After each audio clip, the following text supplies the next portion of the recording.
Hey everybody, it's Tina. It's time for another reading stream.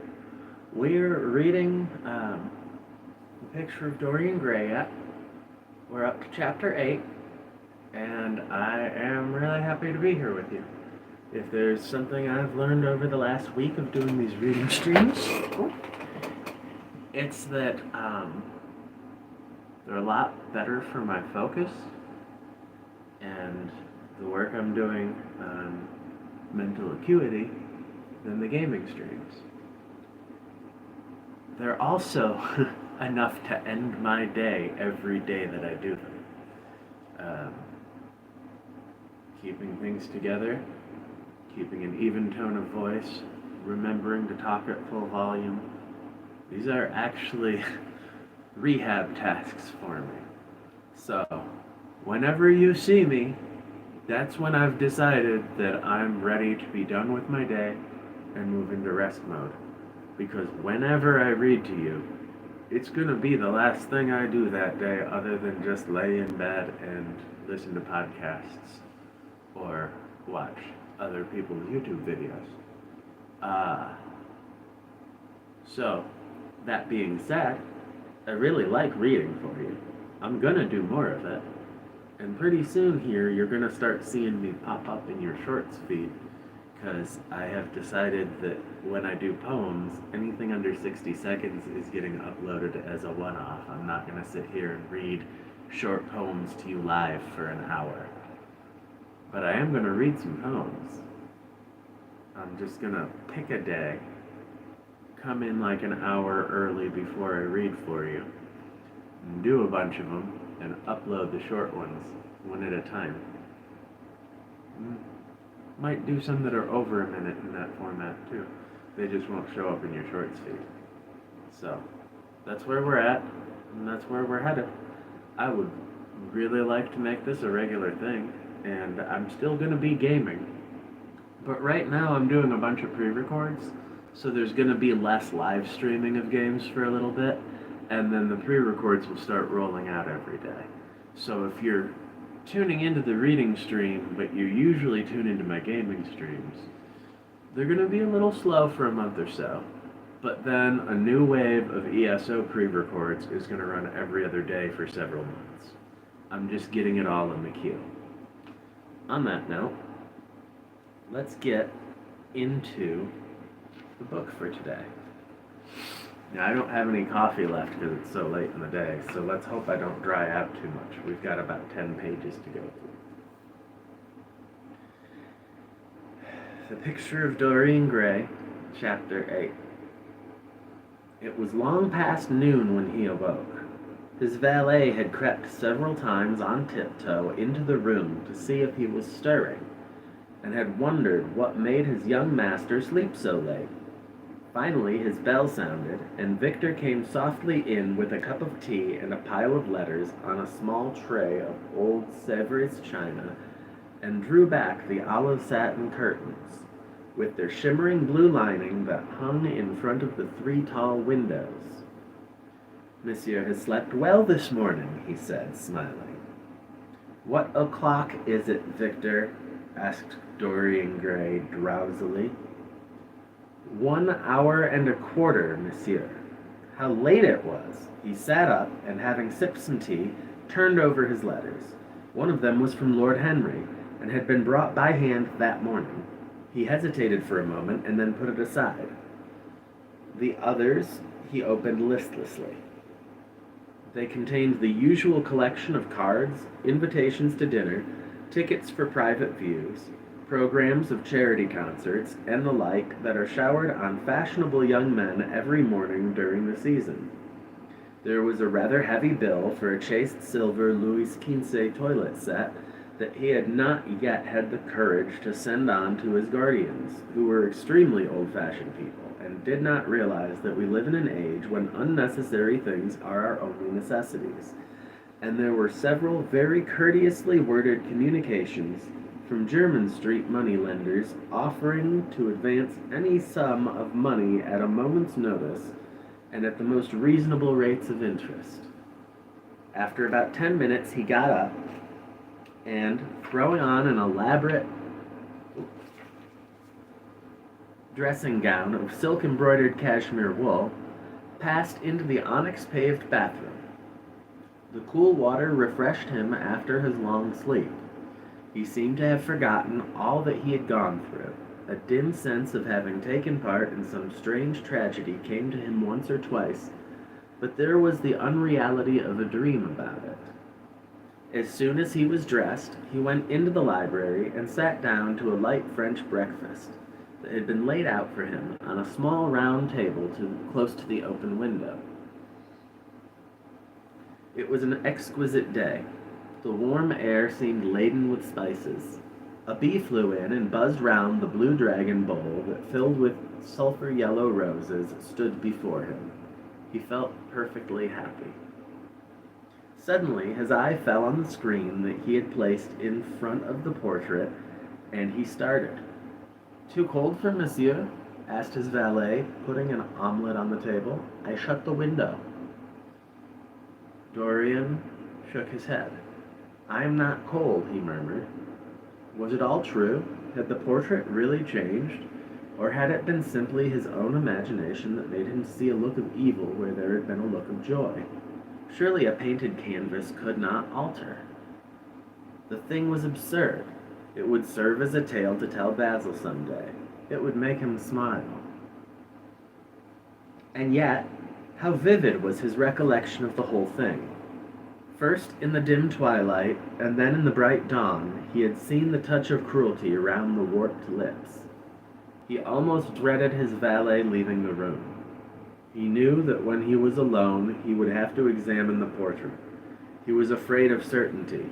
When the coffee and cigarettes had been brought and the man turned to go, he felt a wild desire to tell him to remain. As the door was closing behind him, he called him back. The man stood waiting for his orders. Dorian looked at him for a moment. "I am not at home to anyone, Victor," he said with a sigh. The man bowed and retired. Then he rose from the table, lit a cigarette, and flung himself down on a luxuriously cushioned couch that stood facing the screen. That screen was an old one, of gilt Spanish leather stamped and wrought with a rather florid Louis XIV pattern. He scanned it curiously, wondering if ever before it had concealed the secret of a man's life. Should he move it aside after all? Why not let it stay there? What was the use of knowing? If the thing was true, it was terrible. If it was not true, why trouble about it? But what if, by some fate or deadlier chance, eyes other than his spied behind and saw the horrible change? What should he do if Basil Hallward came and asked to look at his own picture?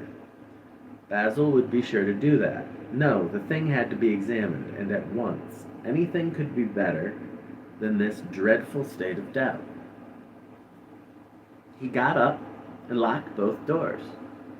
At least he would be alone when he looked upon the mask of his shame.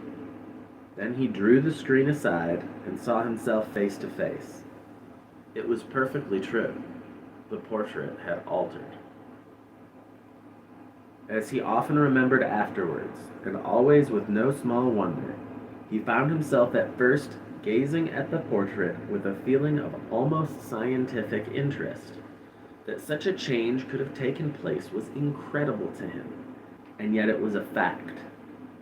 Was there some subtle affinity between the chemical atoms that shaped themselves into form and color on the canvas and the soul that was within him? Could it be that what that soul thought they realized? That what it dreamed they made true? Or was there some other, more terrible reason? He shuddered and felt afraid, and going back to the couch, lay there, gazing at the picture in sickened horror. One thing, however, he felt that it had done for him. It had made him conscious how unjust, how cruel he had been to Sybil Vane. It was not too late to make reparation for that. she could still be his wife. His unreal and selfish love would yield to some higher influence, would be transformed into some nobler passion, and the portrait that Basil Hallward had painted of him would be a guide to him through life, would be to him what holiness is to some, and conscience is to others, and the fear of God to us all.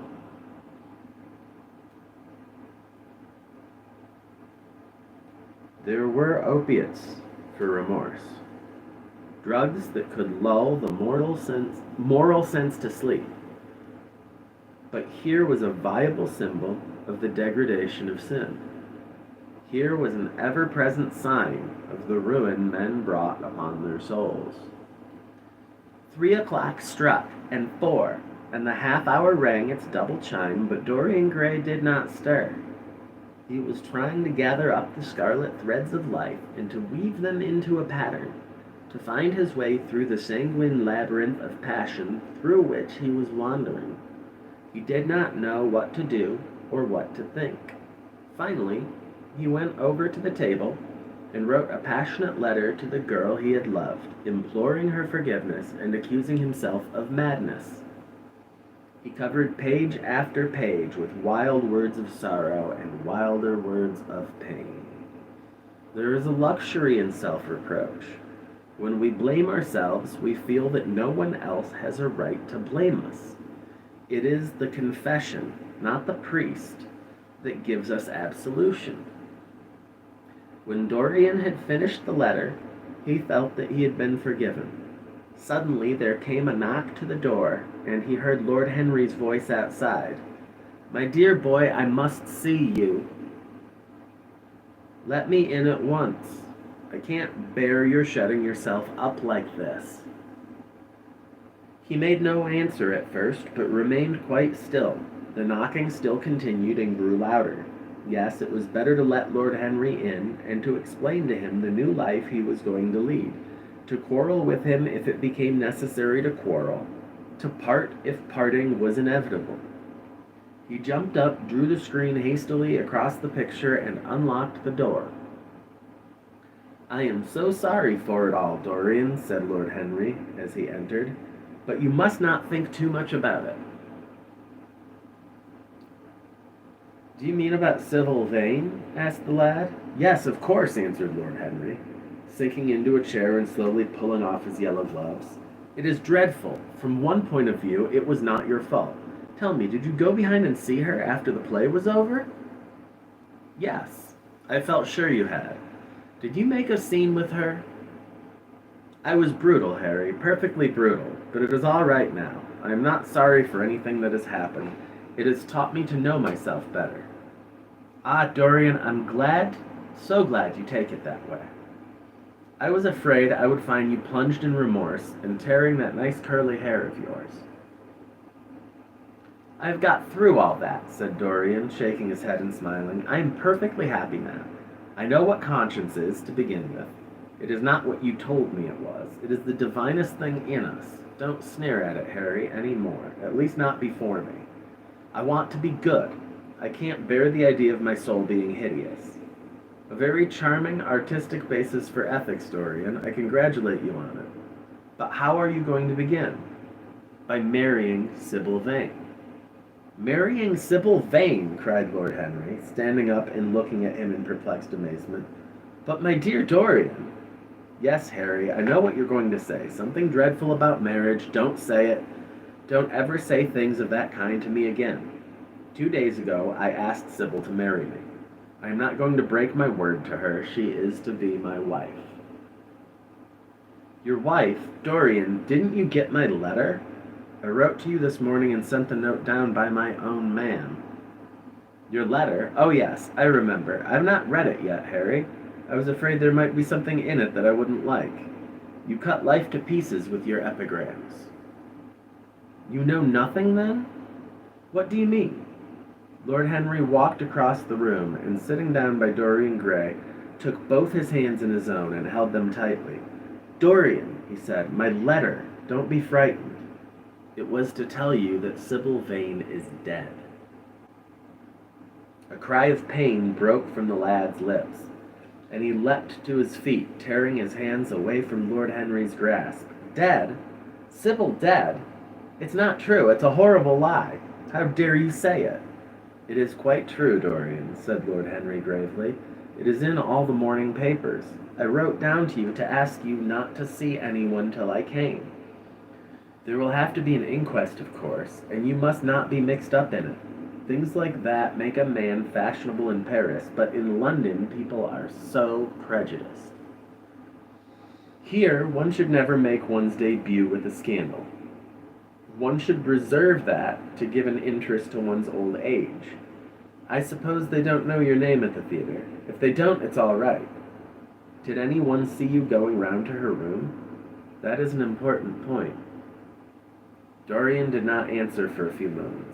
He was dazed with horror.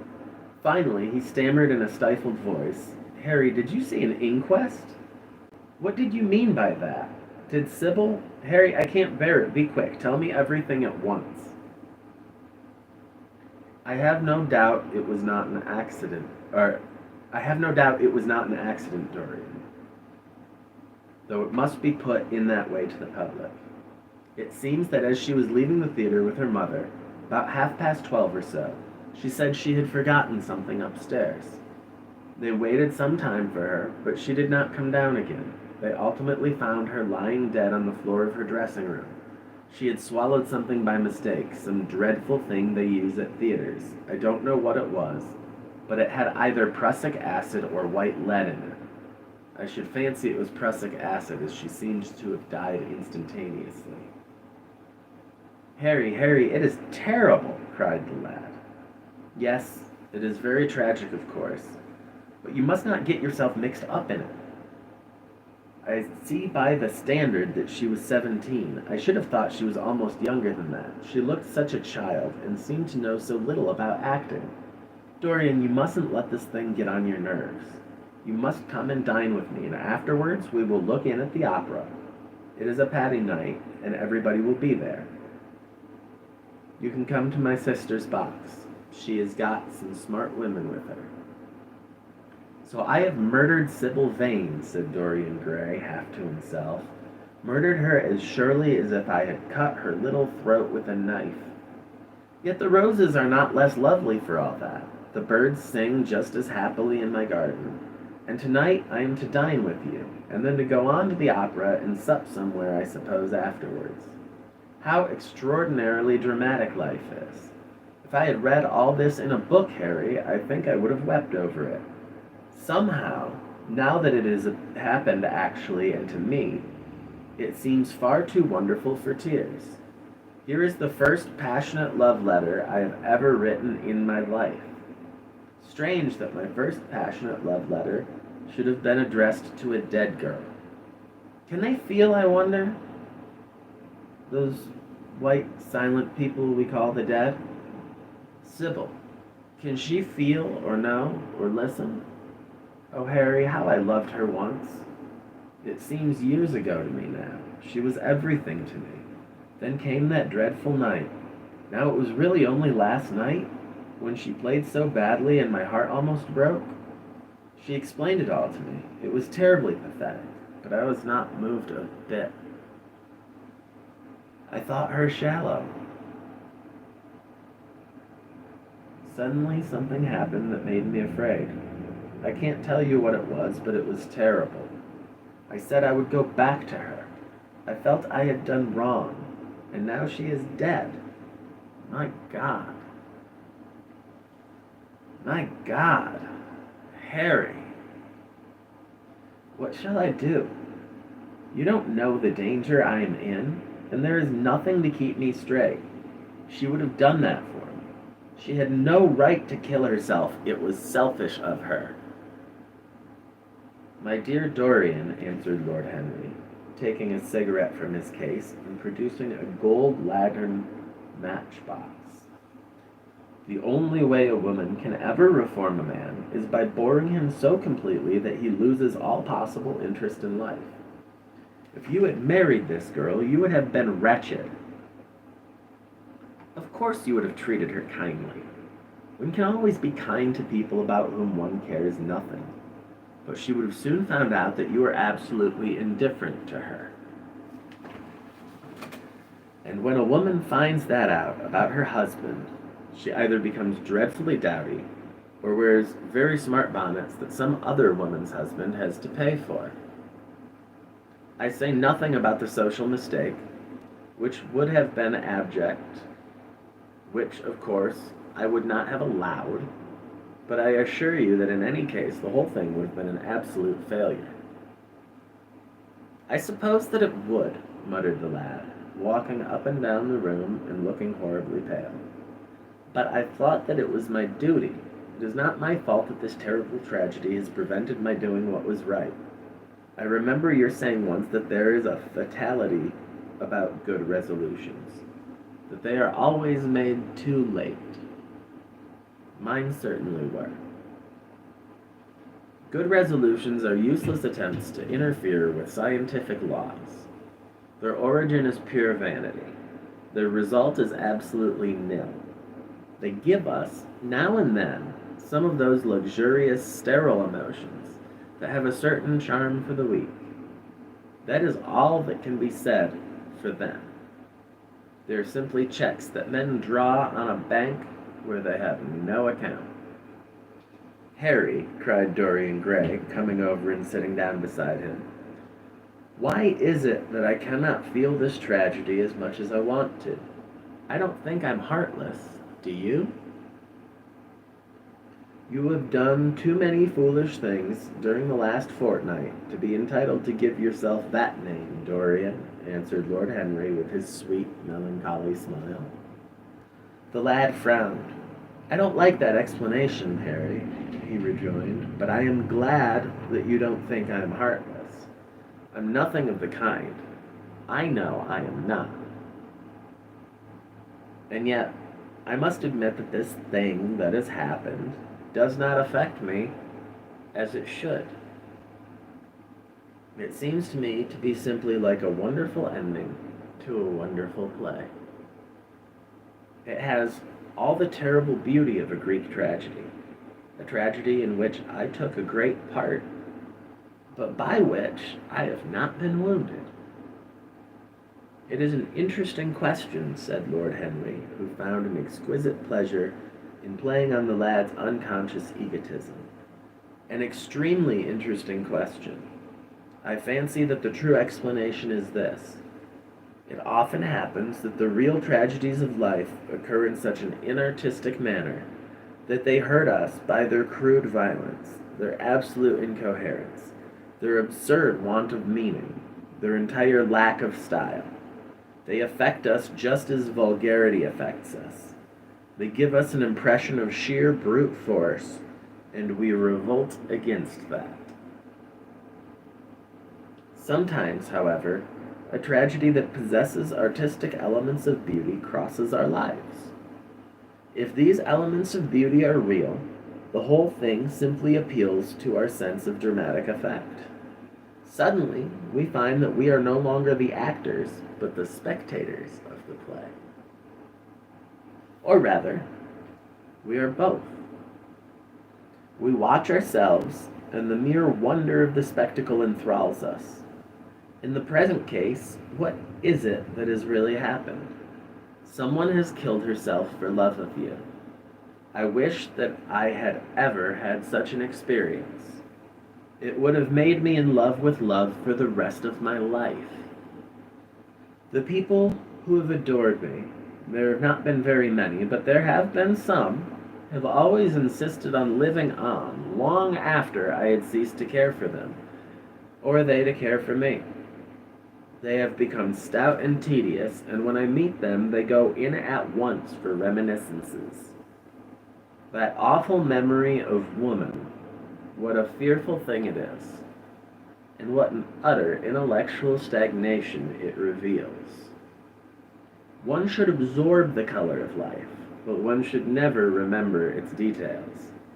Details are always vulgar. I must sow poppies in my garden, sighed Dorian. There is no necessity, rejoined his companion. Life has always poppies in her hands. Of course, now and then things linger.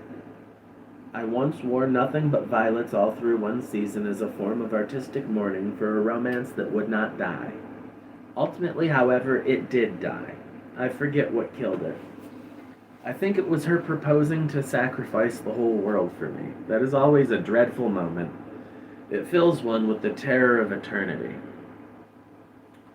Well, would you believe it? A week ago at Lady Hampshire's, I found myself seated at dinner next to the lady in question, and she insisted on going over the whole thing again and digging up the past and raking up the future.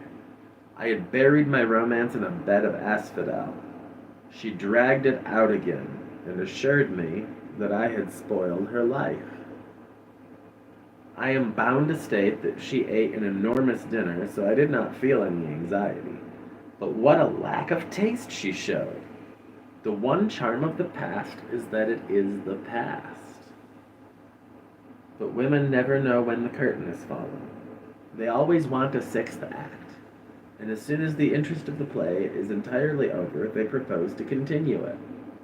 If they were allowed their own way, every comedy would have a tragic ending. Every tragedy would culminate in a farce. They are charmingly artificial, but they have no sense of art. You are more fortunate than I am. I assure you, Dorian, that not one of the women I have known would have done for me what Sybil Vane did for you. Ordinary women always console themselves. Some of them do it by going in for sentimental colors. Never trust a woman who wears mauve, whenever her age may be, or a woman over 35 who is fond of pink ribbons. It always means that they have a history. Others find a great consolation in suddenly discovering the good qualities of their husbands. They flaunt their conjugal felicity in one's face as if it were the most fascinating of sins. Religion consoles some. Its mysteries have all the charm of a flirtation, a woman once told me, and I can quite understand it. Besides, nothing makes one so vain as being told that one is a sinner. Conscience makes egotists of us all. Yes, there really is no end to the consolations that women find in modern life.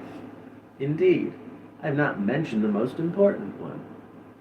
"What is that, Harry?" asked the lad listlessly. "Oh, the obvious consolation. Taking someone else's admirer when one loses one's own. In good society, that always whitewashes a woman. But really, Dorian, how different Sybil Vane must have been from all the women one meets. There is something to me quite beautiful about her death. I am glad I am living in a century when such wonders happen. They make one believe in the reality of the things we all play with, such as romance and passion and love. I was terribly cruel to her. You forget that. I'm afraid that women appreciate cruelty, downright cruelty, more than anything else.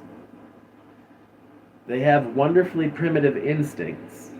We have emancipated them, but they remain slaves looking for their masters all the time. They love being dominated. I am sure you were splendid. I have never seen you really and absolutely angry, but I can fancy how delightful you looked. And after all, you said something to me the day before yesterday that seemed to me at the time to be merely fanciful, but that I see now was absolutely true, and it holds the key to everything. I just want to take a moment to note, and it makes me feel a little better as someone who has to do my own editing when I self-publish. I didn't mispronounce a thing. That woman to women, it's misprinted as a singular, but a singular doesn't make sense in that spot in the sentence. Even the oldest, most pored-over books sometimes wind up with a typesetting error. It's just gonna happen. What was that, Harry? You said to me that Sybil Vane represented to you all the heroines of romance, that she was Desdemona one night and Ophelia the other, and if she died as Juliet, she came back to life as Imogen. She will never come to life again now, muttered the lad, burying his face in his hands. No, she will never come to life. She has played her last part, but you must think of that lonely death in the tawdry dressing room simply as a strange lurid fragment from some Jacobean tragedy, as a wonderful scene from Webster or Ford or Cyril Tourneur. The girl never really lived, and so she's never really died. To you, at least, she was always a dream, a phantom that flitted through Shakespeare's plays and left them lovelier for its presence, a reed through which Shakespeare's music sounded richer and more full of joy. The moment she touched actual life, she marred it, and it marred her, and so she passed away. Mourn for Ophelia, if you like. Put ashes on your head because Cordelia was strangled. Cry out against heaven because the daughter of Brabantio died. But don't waste your tears over Sybil Vane. She was less real than they are. There was a silence. The evening darkened in the room. Noiselessly and with silver feet, the shadows crept in from the garden. The colors faded wearily out of things. After some time, Dorian Gray looked up. You have explained me to myself, Harry, he muttered, with something of a sigh of relief. I felt all that you have said, but somehow I was afraid of it, and I could not express it to myself. How well you know me, but we will not talk again of what has happened. It has been a marvelous experience, that is all. I wonder if life still has in store for me anything as marvelous. Life has everything in store for you, Dorian. There is nothing that you, with your extraordinary good looks, will not be able to do. But suppose, Harry, I become haggard and old and wrinkled. What then? Then, said Lord Henry, rising to go, then, my dear Dorian, you would have to fight for your victories. As it is, they are brought to you. No, you must keep your good looks. We live in an age that reads too much to be wise, and that thinks too much to be beautiful. We cannot spare you, and now you would better dress and drive down to the club. We are rather late as it is. I think I shall join you at the opera, Harry. I feel too tired to eat anything. What is the number of your sister's box? 27, I believe. It is on the grand tier. You will see her name on the door. I am sorry you won't come and dine. I don't feel up to it, said Dorian listlessly, but I am awfully obliged to you for all that you have said to me. You are certainly my best friend. No one has ever understood me as you have. We are only at the beginning of our friendship, Dorian, answered Lord Henry, shaking him by the hand. Goodbye. I shall see you before 9:30, I hope. Remember, Patty is singing. As he closed the door behind him, Dorian Gray touched the bell, and in a few minutes Victor appeared with the lamps and drew the blinds down. He waited impatiently for him to go. The man seemed to take an interminable time over everything. As soon as he had left, he rushed to the screen and drew it back. No, there was no further change to the picture. It had received the news of Sybil Vane's death before he had known of it himself. It was conscious of the events of life as they occurred. The vicious cruelty that marred the fine lines of the mouth had, no doubt, appeared at the very moment that the girl had drunk the poison, whatever it was.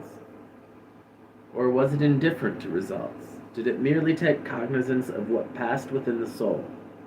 He wondered, and hoped that some day he would see the change taking place before his very eyes, shuddering as he hoped it. Poor Sybil! What a romance it had all been! She had often mimicked death on the stage, then death himself had touched her and taken her with him. How had she played that dreadful last scene? Had she cursed him as she died? No, she had died for love of him. and love would always be a sacrament to him now. She had atoned for everything by the sacrifice she had made of her life. He would not think any more of what she had made him go through on that horrible night at the theater.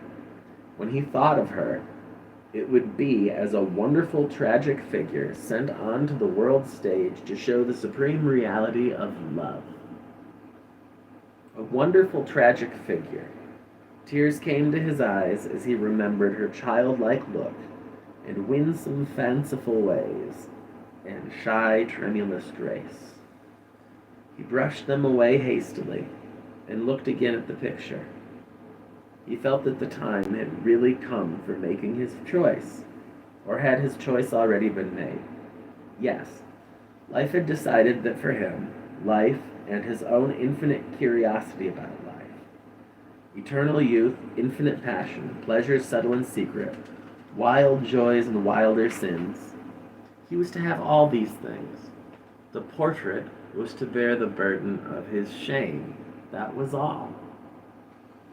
A feeling of pain crept over him as he thought of the desecration that was in store for the fair face on the canvas. Once, in boyish mockery of Narcissus, he had kissed or feigned to kiss those painted lips that now smiled so cruelly at him. Morning after morning he had sat before the portrait, wondering at its beauty, almost enamored of it, as it seemed to him at all times. Was it to alter now, with every mood to which he yielded? Was it to become a monstrous and loathsome thing to be hidden away in a locked room, to be shut out from the sunlight that had so often touched so brighter gold the waving wonder of its hair? The pity of it. Oh, the pity of it. For a moment, he thought of praying that the horrible sympathy that existed between him and the picture might cease. It had changed in answer to a prayer. Perhaps in answer to a prayer it might remain unchanged. And yet, who that knew anything about life would surrender the chance of remaining always young, however fantastic that chance might be, or with what fateful consequences it might be fraught? Besides, was it really under his control? Had it indeed been prayer that had produced the substitution? Might there not be some curious scientific reason for it all? If thought could exercise its influence upon a living organism, might not thought exercise an influence upon dead and inorganic things? Nay, without thought or conscious desire, might not things external to ourselves vibrate in unison with our moods and passions, atom calling to atom, in secret love of strange affinity? But the reason was of no importance. He would never again tempt by a prayer any terrible power. If the picture was to alter, it was to alter. That was all.